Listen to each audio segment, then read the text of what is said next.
क्या अरे ये बच्चों का सर्विस है, भविष्य खराब कर रहे हो। अरे यार वाली बात नहीं है, तमीज से बात करो। आप सर हो, इज्जत से बात करो। है ना, हम लोग को सिखाते हो ना कैसे बात कर रहे हैं, कैसे नहीं। आप अरे यार बोलो, लैंग्वेज आपका ये तरीका है कि आपका बात करने का।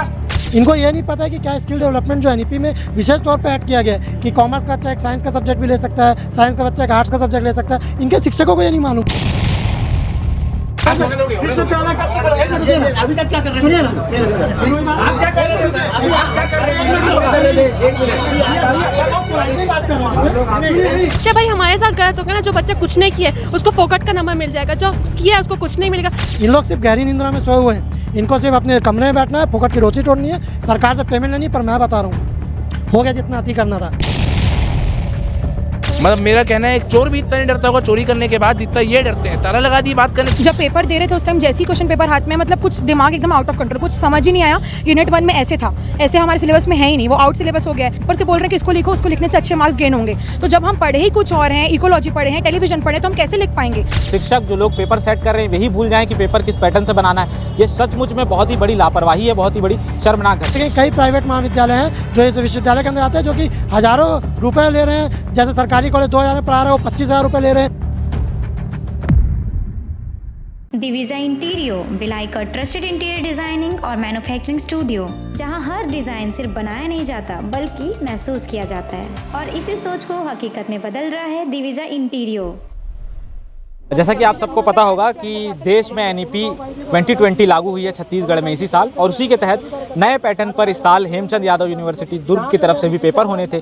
लेकिन बीकॉम के पेपर में सवाल पुराने पैटर्न से आ गए, जिससे काफ़ी विद्यार्थी परेशान है। ये खबर आप तमाम दिनों से देख रहे होंगे। आज हेमचंद यादव यूनिवर्सिटी को सूचित करने के लिए, ज्ञापन देने के लिए या अपनी मांग पहुंचाने के लिए एबीवीपी के लोग भी पहुंचे थे और एनएसयूआई के लोग भी पहुंचे थे। दोनों से बारी बारी बातचीत करेंगे और इस मामले को समझने की कोशिश करेंगे। स्टूडेंट सर सरबजीत सिंह लाल सर, हम लोग बीकॉम फाइनल ईयर के स्टूडेंट हैं इंदिरा गांधी गवर्नमेंट कॉलेज से। सर जब हम लोग हिंदी पेपर दिए तो सर हिंदी पेपर ठीक है सर, इंग्लिश पेपर जब मेन स्कोरिंग सब्जेक्ट है हम लोग इंग्लिश मीडियम से, तो आसान पूरा पेपर ही चेंज है। यूनिट सब क्वेश्चन पर दिखा सकते हैं आपको। यूनिट 1 जैसे क्वेश्चन आंसर था पूरा चेंज है। यूनिट 2 ऐसे राइटिंग ये भी चेंज है, और बाकी यूनिट 3 यूनिट 4 अनसीम पैसेज था, अनसीम पैसेज भी आप देख सकते हैं चेंज है। ठीक है, अनसीम पैसेज चलो सबका सेम आता, कुछ भी कर लो। ये देखिए पूरा चेंज है, सिलेबस कुछ और है, आया कुछ और है सर। ठीक है सर, इसके कारण हम लोग यहाँ आए हैं बात करने के लिए। हम लोग को जो बोनस मार्क्स बोल रहे हैं, बोनस में 26 मार्क्स से बिना पढ़े हम तो ज़्यादा मार्क्स लाते हैं सर।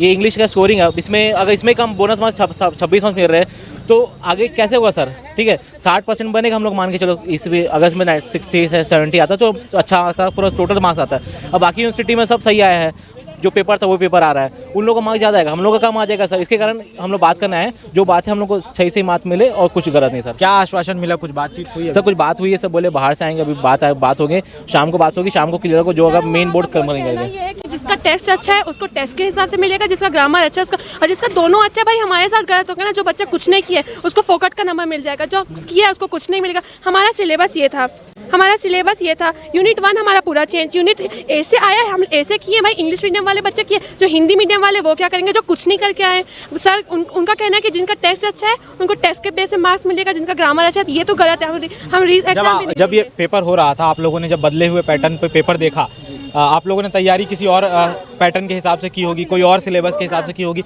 पेपर बदल गया, तब आप लोग कैसा महसूस कर रहे थे एग्जाम हॉल में? मतलब ऐसा पता ही नहीं था कि क्या करे क्या नहीं करे। फिर उन लोग बोले कि हम यूनिवर्सिटी जाके बात करना, जितना बनता है उतना बनाओ, हमसे जितना बना हम बनाए, पर हमको री एग्जाम तो करना ही नहीं है सर। पर हमारी मैडम लोग हमारा साथ दिए, पूरा साथ दिए हमारे मैडम लोग। मैडम बोली जो आप लोग आए हैं तो जाओ मत, क्योंकि एब्सेंट लग जाएगा, फिर बोलेंगे आप तो पेपर दिए नहीं। इसके बाद मैडम बोली आप लोग बैठो 1 घंटा, क्योंकि 1 घंटे के बाद पहले निकलने मिलता नहीं हम लोग को। 1 घंटे बैठो, अटेंडेंस दो, जो लिखना जो आता है वो लिखो, ऐसा नहीं पेपर छोड़ के आओ।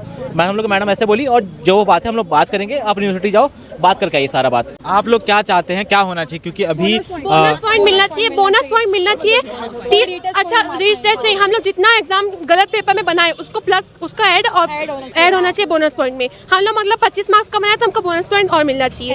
ऐसा नहीं कि सिर्फ बोनस पॉइंट मिल गया और हमको मार्क्स नहीं मिला। हम जो पेपर बनाए हैं उसका भी मार्क्स मिलना चाहिए, बोनस पॉइंट भी मिलना चाहिए। नहीं तो हमारे साथ गलत होगा, सबको लाइन से 26 दे देगा, जो बनाने वाला बच्चा उन लोग क्या करेंगे? हमारा तो परसेंटेज डाउन हो जाएगा ऐसे में, क्योंकि हिंदी इंग्लिश से स्कोरिंग मार्क्स होती है, वो पर्टिकुलर इंडिविजुअल है, बाकी तो सब ग्रुप में है। बस हिंदी इंग्लिश को ही हमको है कि री एग्जाम नहीं चाहिए और हमको बोनस पॉइंट भी चाहिए। अब बोनस पॉइंट हमारा जो एग्जाम हुआ है, हम जो बनाए हैं उसको ऐड करके मिलना चाहिए। हम जितना सही बनाए हैं और प्लस बोनस पॉइंट ये हम लोग को मिलना चाहिए। बीए और बीएससी के एग्जाम में इंग्लिश के पेपर आए तब ऐसा कुछ नहीं हुआ? कुछ नहीं हुआ, बीकॉम में हुआ। ऐसा हुआ। तो जब आप लोग पेपर दे रहे थे उस दिन और जब अभी हुआ नहीं बीकॉम, हाँ जब पेपर जब पेपर दे रहे थे उस टाइम जैसी क्वेश्चन पेपर हाथ में मतलब कुछ दिमाग एकदम आउट ऑफ कंट्रोल, कुछ समझ ही नहीं आया। यूनिट 1 में ऐसे था, ऐसे हमारे सिलेबस में है ही नहीं, वो आउट सिलेबस हो गया है। सेकंड पॉइंट यूनिट 2 में उसमें भी वुमेन एम्पावरमेंट कैसे आया था, ऐसे है ही नहीं सिलेबस में, और उस ऊपर से बोल रहे हैं कि इसको लिखो, उसको लिखने से अच्छे मार्क्स गेन होंगे। तो जब हम पढ़े ही कुछ और हैं, इकोलॉजी पढ़े हैं, टेलीविजन पढ़े, तो हम कैसे लिख पाएंगे? पॉइंट यही उठता है ना, कैसे हम लिख पाएंगे? ऊपर से इन लोग बोल रहे हैं रीटेस्ट, ये तो नहीं हो पाएगा किसी कीमत पर भी। साफ सीधे शब्दों में बोनस पॉइंट चाहिए, दैट्स इट। आप लोगों की यही मांग है, बोनस पॉइंट दिया जाए। ठीक, अंदर गए थे, कुछ बातचीत हुई है? बातचीत हुई है तो सर से बात हुई, सर बोले कि यहाँ पर देखे आए हैं, आप लोग की बात रखी गई है। पहले तो उनको ये नहीं पता था कि पेपर सैटरडे को हुआ है, क्या फ्राइडे को है। वो बोल रहे हैं फ्राइडे को हम समिति बैठा दिए। मतलब सर फ्राइडे को आप समिति कहाँ बैठा दिए, सैटरडे को तो पेपर हुआ है। तो फिर वो सॉरी वॉरी बोले, उसके बाद फिर बोलते हैं कि ठीक है मैं आज उसका समिति बैठा दिए हैं, अभी बोल रहे हैं हम आज बैठाएंगे। उनको खुद कंफ्यूजन में है, मतलब कहीं ना कहीं उनको खुद ही नहीं पता है क्या जवाब देना है, क्या जवाब देना है क्या नहीं देना है, वो खुद कंफ्यूजन में जी रहे हैं। उसके बाद फिर हमको बोलते हैं ठीक है इसमें बोनस पॉइंट देखेंगे।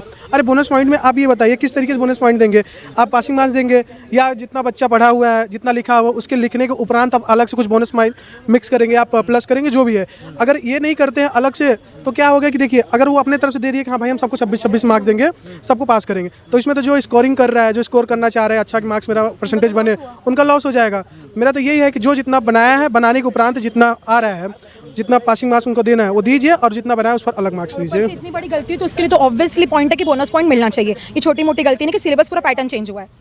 तो ये हमारे साथ कुछ स्टूडेंट थे, एनएसयूआई के लोग भी आज हेमचंद यादव यूनिवर्सिटी पहुंचे हुए थे। बातचीत हुई यूनिवर्सिटी प्रशासन की तरफ से, क्या कुछ बातचीत हुई है, क्या मांग रखी गई है, इनसे बातचीत करते हैं। क्या सबसे पहले तो क्या मांग है आप लोगों की जब ऐसी चीज़ें सामने आई? देखिए 5 सूत्री मांग के तहत आज हम आए थे, जिसमें सर्वप्रमुख तो अभी जो हाल में बीकॉम फाइनल ईयर के पेपर में गड़बड़ी देखने को मिली, आउट ऑफ सिलेबस क्वेश्चन, उसमें हमने बोनस मार्क्स की मांग छात्रों के लिए की है। दूसरी मांग जो हमारी थी यूटीडी के लिए, यूनिवर्सिटी टीचिंग डिपार्टमेंट, जो कि विश्वविद्यालय को बने 11 साल हो चुके किंतु अभी भी शुरू नहीं हुए, तो आज हमें आश्वासन मिला है कि जुलाई से शुरू हो जाएगा। तीसरी जो हमारी मांग थी फिजिक्स केमिस्ट्री मैथ, जो विश्वविद्यालय के अंदर में जो महाविद्यालय था उसमें 30 सीट दी जा रही है, जबकि जो कि बहुत कम है। आप देखेंगे बीएससी सैकड़ों की संख्या में छात्र करते हैं, किंतु एमएससी करते टाइम उनको सिर्फ 30 सीट मिलती है, जिसमें 100 बच्चे को कॉम्पिटिट करना पड़ता है। चौथी जो मांग थी स्किल डेवलपमेंट की कक्षा, आप देखेंगे इस विद्यालय से बच्चा पास तो हो रहा है किंतु उसको रोजगार के अवसर कितने कम है, क्योंकि इस विश्वविद्यालय में रोजगार के लायक कोई स्किल बच्चों को प्रदान नहीं की जा रही है।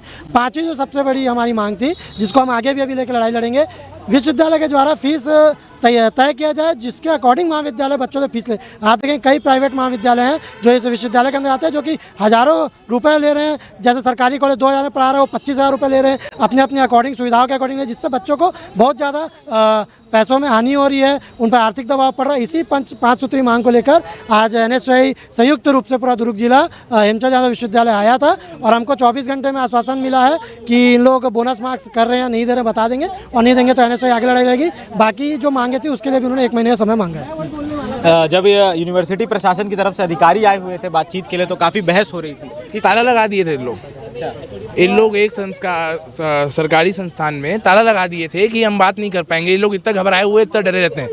मतलब मेरा कहना है एक चोर भी इतना नहीं डरता होगा चोरी करने के बाद जितना ये डरते हैं। ताला लगा दिए बात करने। जिला कांग्रेस कमेटी के हमारे अध्यक्ष धीरज बाकलीवाल जी आए हुए थे बात करने के लिए, स्वयं खुद ताला लगा दिए, बात नहीं कर रहे थे। और जब बात करने आए तो कहा कि हम समिति बनाएंगे, इस पे निर्णय लिया जाएगा, इस पे चीज़ें होंगी, जाँच होगी।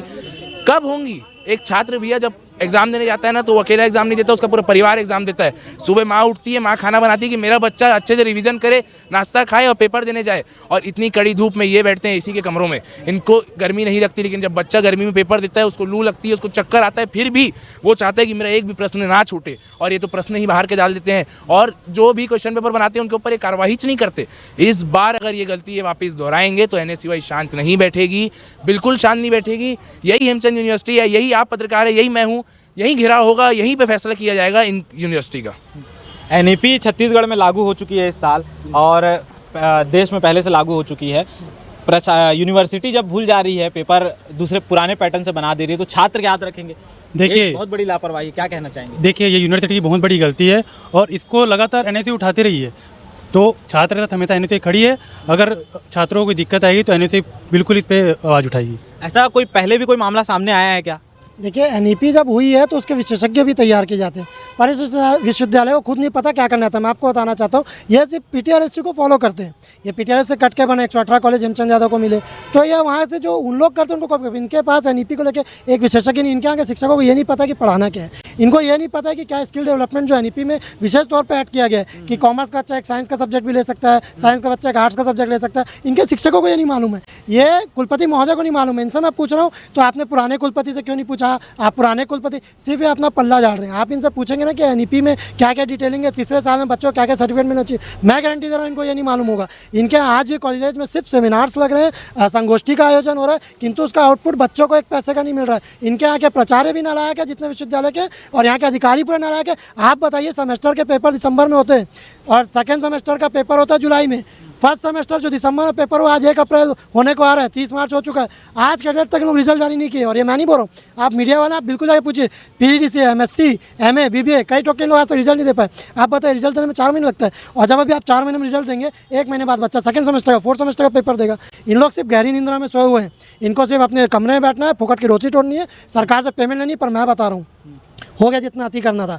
आप ये बच्चों के साथ इतना मानसिक प्रताड़ना करें कि आप उनके रिजल्ट के साथ ही खिलवाड़ करें। आप एनएसओ नहीं सहेगी। अब जिस हद तक हो सकेगा उस हद तक हम इनके ऊपर दबाव बनाएंगे, इनको इनका कार्य याद दिलाएंगे, और नहीं याद दिलाएंगे तो इनको अपनी कुर्सी छोड़नी पड़ेगी। और जब तक नहीं छोड़ेंगे, एनएसओ का एक कार्यकर्ता, मैं पूरे दुर्ग जिले की तरफ से बोल रहा हूँ, यहीं पर बैठा रहेगा और उठा ले हटा ले, जिनके में हमें हमको हटा के हमारा जो करते बनेगा ये पूरा विश्वविद्यालय प्रशासन कर लेगा, गारंटी है। तो ये एनएसयूआई के साथी हैं जो बिल्कुल आक्रोशित होकर के और पूरे जोश के साथ कह रहे हैं कि अगर इस मुद्दे पर यूनिवर्सिटी प्रशासन की तरफ से उचित काम नहीं किया गया तो ये लोग काफ़ी भारी संख्या में यूनिवर्सिटी के सामने बैठ जाएंगे। कहीं ना कहीं जब इसी वर्ष एनईपी छत्तीसगढ़ में लागू होती है, एनईपी 2020, और जब पेपर बनाने वाले लोग ही भूल जाते हैं कि हमें नए पैटर्न से पेपर बनाना है, तो विद्यार्थी कैसे याद रखेगा? बच्चे से ऐसी लापरवाही हो तो एक बार नज़रअंदाज किया जा सकता है, लेकिन शिक्षक जो लोग पेपर सेट कर रहे हैं यही भूल जाएं कि पेपर किस पैटर्न से बनाना है। ये सचमुच में बहुत ही बड़ी लापरवाही है, बहुत ही बड़ी शर्मनाक घटना है। आप इस पूरे मामले पर क्या सोचते हैं? अपनी राय कमेंट बॉक्स में ज़रूर लिखिए, और इस तरह की खबरों के लिए आप हमारे चैनल को सब्सक्राइब करें। आज हम लोग हेमचंद यादव यूनिवर्सिटी में हमारे एनएसयूआई के साथियों के साथ, वरिष्ठ कांग्रेस जन के साथ और हमारे नेता प्रतिपक्ष संजय कोहली जी के साथ हम लोग आए हैं। जो out of syllabus question B Com final year के बच्चों को आया है, जो पढ़ाया गया वो नहीं आया और आउट ऑफ सिलेबस आया। छात्रों के भविष्य के साथ कांग्रेस पार्टी खिलवाड़ होने नहीं देगी। कांग्रेस पार्टी उनके साथ हमेशा खड़ी है, और जब बच्चा एग्ज़ाम देने जाता है बहुत ही भविष्य की योजना बना के जाता है, और जब एग्ज़ाम हॉल में बैठता है और देखता है कि बाहर का पेपर आया है, जो हमको नहीं पढ़ाया गया वो आया है, तो उसको बहुत निराशा होती है, हताशा होती है। भविष्य को के सपने संजो के जो जाने वाले बच्चे हैं और उनको बाहर का पेपर, सिलेबस का पेपर देते हैं, तो ये बिल्कुल भी न्याय संगत नहीं है। कांग्रेस पार्टी आज ज्ञापन देने आई है, और भविष्य में अगर उनके साथ न्यायपूर्वक निर्णय हेमचंद यूनिवर्सिटी द्वारा नहीं लिया जाता है तो कांग्रेस पार्टी इसको लेकर बड़ा आंदोलन करेगी। मांग क्या है? पास करने की मांग है, फिर एग्जाम करवाएंगे? नहीं भाई, या तो बोनस अंक दें उनको, या जो भी तरीका हो उनके साथ न्यायपूर्वक निर्णय होना चाहिए।